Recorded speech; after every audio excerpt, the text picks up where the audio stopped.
Hey, it's Laura with My Home Matters. I'm back this week to show you another version of the chunky yarn wreath that I did, several videos ago back in the fall. I did a yellow version and I used a straw circular wreath form.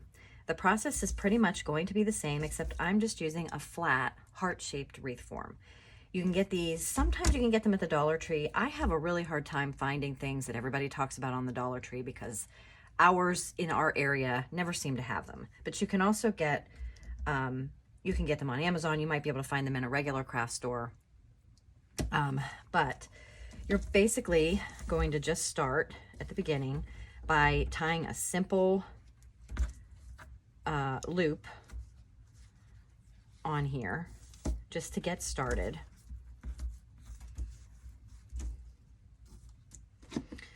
And I am using Yarn Bee Eternal Bliss in ivory. This particular yarn came from Hobby Lobby, but it is a weight of, I can tell you, it is saying to use 25 millimeter knitting needles. Mine is 15.75. Mine, I just wanted one that would grab this size. So I just got kind of a one on the larger size.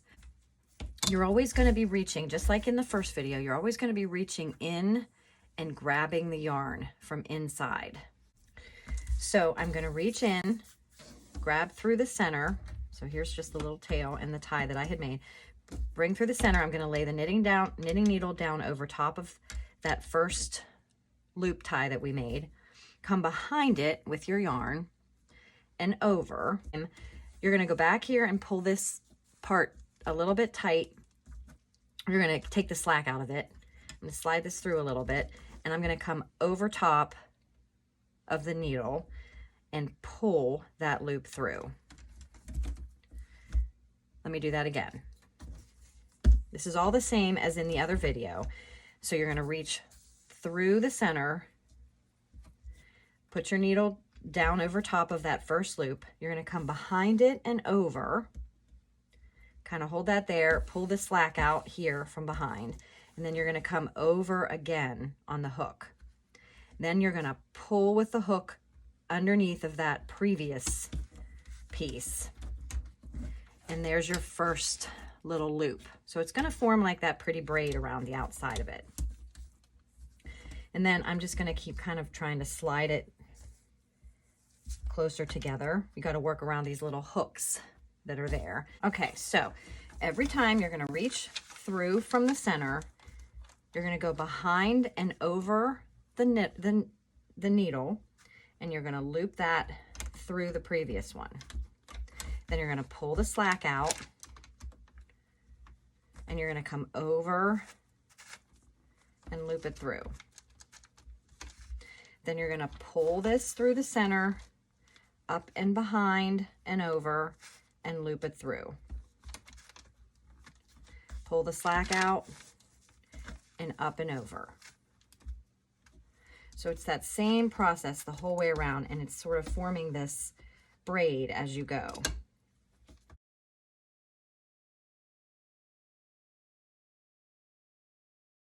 So as I get here to the point, as I kind of work my way around the point, I'm going to keep this loop a little bit looser and a little bit bigger, just so that I have a little excess there to cover the point itself.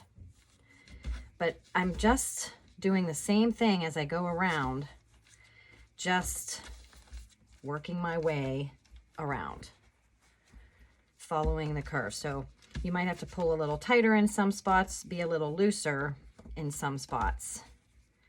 But once we get kind of going on the straightaway again, it'll be pretty consistent.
Okay, so now I've come all the way around and I have finished this part. Now what I should have done at the beginning was pushed all of this towards the center more, but there's a little bit of a gap on that first part that I did. So I'm gonna do my best to see if I can fill that in without trying to shove everything over and around, all the way around.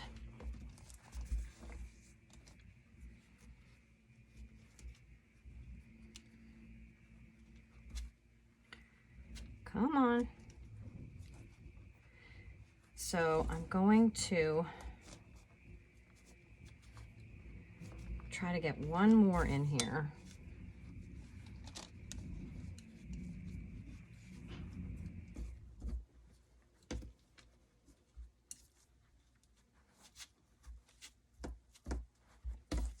There, and I just want that one to kind of hinge on the very center there.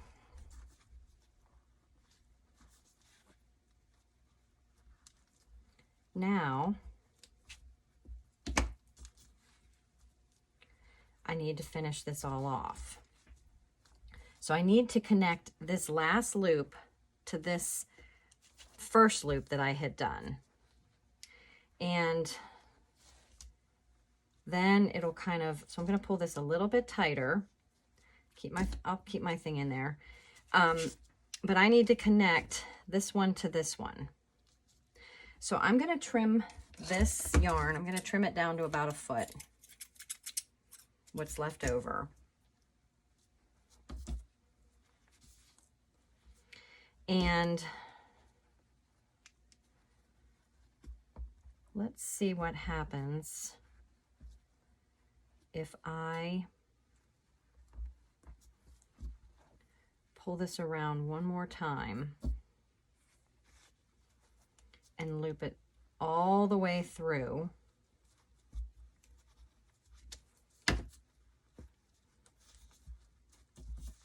And then I go down through that first loop with this tail to connect it.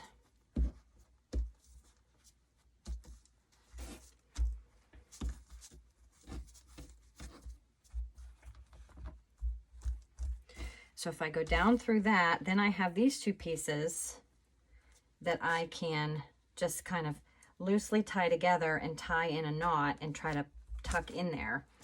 But all I did was bring that one last piece around, and when I looped it through, I brought it the whole way through, brought the tail the whole way through, and then I went down. I took that tail, I think this was it. Was that it? So I took this, here's the tail.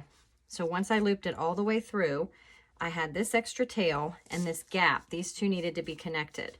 So I'm going to take this tail and I'm going to push it down from the top through to the back so that you have that connector piece. And then I have these two tails that I can just take and loosely tie and then check it in the front. I'll loosely tie them together, and then I'm going to tie them in a knot. Now I don't want to pull too hard, because that's what will happen. I didn't even pull very hard. That's what will happen, is they can break off. So pull it as tight as you can without it breaking. And then actually, I'm not going to cut that other piece off. I'm just going to tuck these under, kind of in between layers so that they're not visible on the front. And then I'm going to weave this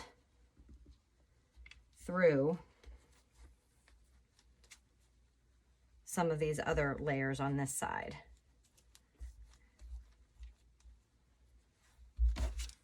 So that you can't see it on the front. And then if you want, you can kind of work your way with your fingers in here. What I did on one of my last wreaths, which I also did in white. See, you can see the point here, but on the front, you can't. And what I was thinking is, if you have too much of it showing, or if you do have your point showing, is I was thinking if you see the point, if you see the green or something showing, or it's bothering you that that's kind of sticking out, I think you could probably get away with just adding a little loop from front to back so that you can tie over that and connect that piece to keep it in place. And then again, kind of a loose knot, loose double knot, and then sort of tuck it in, tuck those loops behind. It's all going to depend on how tight you pulled around this section up here. And then if you want, you could use a different ribbon. You could add a ribbon. You could make a ribbon with some wire and use that wire to thread the wire through and find the green and wrap the wire around here. So you have like a ribbon wire or ribbon on here, a regular ribbon. Or you could do something like I did in one of my previous videos when I did a flat chunky yarn wreath. And same thing, you kind of just weave this piece through if you want something as a hanger. And you could use that as a hanger. You could tie it in a knot. You could even tie it in a bow. Whatever you want to do. But you can weave in between those. The point is you can weave in between the wire form, wreath form to do that.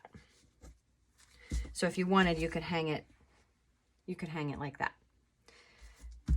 And that's it. But that's a combination of, I would recommend that if you haven't watched the original chunky yarn wreath making one, or either of the two, I'll link them in the description. You could go back and watch them. They are both the circular. So it's a little bit more complicated when you get to the shape.